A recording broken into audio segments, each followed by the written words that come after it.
السلام علیکم ورحمۃ اللہ۔ امید ہے کہ آپ حضرات بخیر ہوں۔ آئیے ہم کچھ تفصیلی کلام کرتے ہیں اللہ کے رسول صلی اللہ علیہ وسلم کے روضہ مبارک کے اوپر جو گنبد موجود ہے اس کی تعمیر کب وجود میں آئی، اور تعمیر کب وجود میں آئی یہ ایک سوال بنتا ہے۔ سوال کیسے؟ سوال ایسے کہ مسلم شریف کے اندر حضرت جابر کی روایت ہے، نہا رسول اللہ صلی اللہ علیہ وسلم ان یجسس القبر وان یقعد علیہ وان یبنی علیہ۔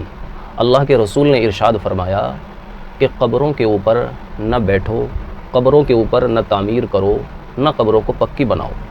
تو اللہ کے رسول نے ان تینوں باتوں سے منع فرمایا۔ لیکن جب ہم اللہ کے رسول صلی اللہ علیہ وسلم کے روضہ مبارک کے بارے میں جانتے ہیں یا اس کی تصویر دیکھتے ہیں تو اس کے اوپر ہمیں گنبد خضرا نظر آتا ہے۔ تو جس چیز سے اللہ کے رسول نے منع فرمایا ہے وہ چیز خود اللہ کے رسول صلی اللہ علیہ وسلم کی قبر مبارک کے اوپر موجود، اس کی کیا وجہ ہے؟ تو آئیے اس کے بارے میں بتاتے ہیں۔ سب سے پہلے تو یہ بات ذہن نشین کر لینی چاہیے کہ اللہ کے رسول صلی اللہ علیہ وسلم کا وصال حجرہ عائشہ کے اندر ہوا۔ تو حجرہ عائشہ تو پہلے سے صحابہ کرام نے پوچھا کہ اللہ کے رسول صلی اللہ علیہ وسلم کی تدفین کہاں ہوگی؟ تو اس کا جواب حضرت ابو بکر صدیق رضی اللہ عنہ نے ارشاد فرمایا کہ حضرت صلی اللہ علیہ وسلم نے ارشاد فرمایا تھا کہ نبی کا جہاں انتقال ہوتا ہے نبی کی تدفین بھی وہیں ہوتی ہے۔ تو اس کا مطلب یہ ہے کہ حضرت صلی اللہ علیہ وسلم کا وصال حجرہ عائشہ کے اندر ہوا تھا، تو حجرہ عائشہ کے اندر ہی تدفین عمل میں آئی۔ تو حجرے کے بارے میں تو اعتراض ختم ہو چکا، سوال ختم ہو چکا کہ حجرہ پہلے سے موجود تھا، لیکن گنبد کب وجود میں آیا؟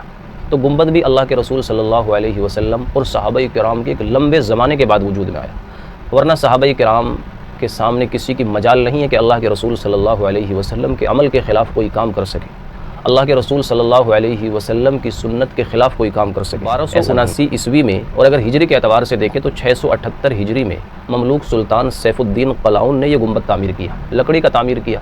مختلف بادشاہ اپنے اپنے دور میں اپنے زمانے میں مختلف رنگ کراتے رہے۔ پھر 1481 عیسوی میں مسجد نبوی میں آگ لگ جاتی ہے تو گنبد بھی اس کی چپیٹ میں آ جاتا ہے، چونکہ لکڑی کا بنایا گیا تھا اس لیے وہ بھی جل جاتا ہے۔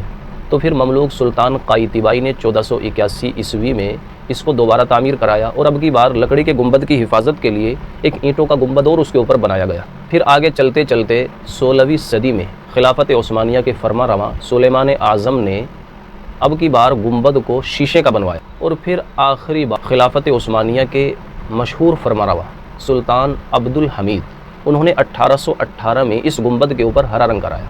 تو اسی وقت سے اس کو گنبد خضرا، القبۃ الخضرا یا گرین ڈوم کہا جانے لگا۔ تو آپ کو اب یہ بات اچھی طرح سمجھ میں آ گئی ہوگی کہ اللہ کے رسول صلی اللہ علیہ وسلم کی قبر مبارک کے اوپر حجرہ عائشہ تو پہلے سے موجود تھا، اور گنبد خضرا تقریباً 500-550 سال بعد تعمیر ہوا ہے۔ تو یہ صحابہ کرام کے تو بہت زمانے کے بعد تعمیر ہوا ہے۔ اب آپ کہیں گے کہ جب یہ گنبد تعمیر کیا گیا تو ٹھیک ہے، اس وقت تعمیر کر دیا گیا، لیکن امر بالمعروف نہی عن المنکر تو اسلام کا ایک اہم فریضہ ہے، تو روکنے والوں نے کیوں نہیں روکا، منع کرنے والوں نے کیوں منع نہیں کیا؟ تو میں آپ کو بتاتا چلوں کہ خلافت عثمانیہ کے خاتمے کے بعد جب آل سعود کا اقتدار مکہ مدینہ کے اوپر آیا تو ان لوگوں نے جنت البقیع کے اندر جتنے مشہور صحابہ ہیں دیے گئے تھے، تو ان سب گنبدوں کو گرا دیا، اور آخر میں یہ ارادہ کیا کہ رسول کے روضہ مبارک کے اوپر جو گنبد ہے اس کو بھی گرایا جائے۔ تو انہوں نے اس کو گرانے کی کوشش کی، علماء کرام نے ان کو اس بات سے منع کر دیا، اس لیے کہ اس میں اللہ کے رسول صلی اللہ علیہ وسلم کی بے ادبی ہے، اور کوئی ایسا اندیشہ بھی نہیں ہے جو اندیشہ جنت البقیع میں کیا جا رہا تھا، لہٰذا اس کو باقی رکھا۔ تو آپ حضرات کا اب یہ اشکال اور یہ سوال ختم ہو گیا ہوگا کہ اللہ کے رسول نے جس چیز سے منع فرمایا ہے خود وہ چیز اللہ کے رسول کی قبر مبارک کے اوپر کیسے موجود ہے؟ باقی اپنی رائے کمنٹ میں دیجیے، چینل کو سبسکرائب کیجیے۔ السلام علیکم ورحمۃ اللہ۔